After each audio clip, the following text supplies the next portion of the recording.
Ağlın qidası elmdir. Ağıl bir müəssisədir, xammalı elmdir, onu emal eləyir, elmi emal eləyir və düzgün düşünürsə elmdən istifadə edib düzgün nəticələrə gəlir. Quran buyurur ki, və mə yəqiluha illəl alimun.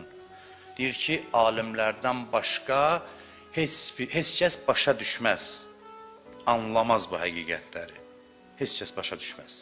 Ancaq alimlər başa düşər. Alim deyəndə burada məlumatla dolu olan elm anbarı nəzərdə tutulmur. Elmini təhlil edib düz nəticəyə gələn adam. Ağıllıya elm ver, gör ondan nə nəticələr əldə edir. Ağıllı adam, ağılını düzgün işlənən adam az elmdən çox bəhr əldə edir.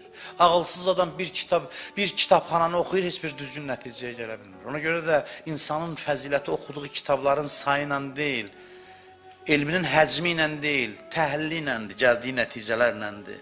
Peyğəmbər buyurub ki, həftədə ən azı bir gün mütləq elm sorağına gedin. Bu cümə xütbəsi onun üçündür.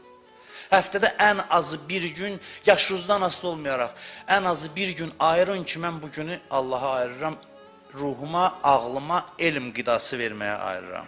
Peyğəmbər məscidə daxil olur, görür ki, bir dəstə oturub Quran öyrənir.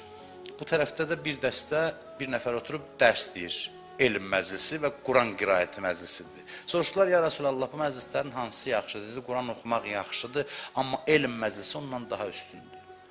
Elm məclisi nəsə tədris edirlərsə, bu ondan daha üstündür.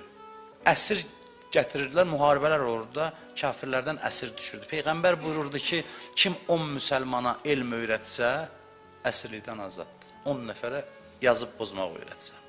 Ağıl elmlə qidalanmalıdır, düzgün təhlil nəticəsində düzgün seçim eləməlidir. İnsanın qiyməti nə iləndir? Seçimləri iləndir.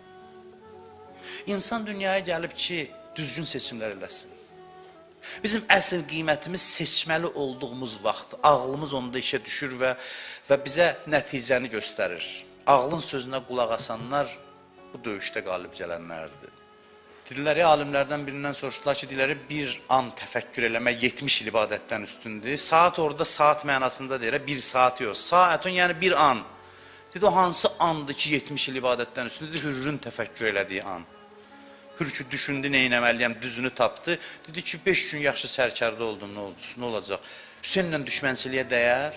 Keçdi İmam Hüseynin tərəfinə, seçimini elədi, ağılla qərar verdi və ağılın dediyini elədi. Gəldi oldu, əziz insanların əzizi oldu da. Yəni İmam Hüseynin qucağında can verən şəxslərdən biri oldu.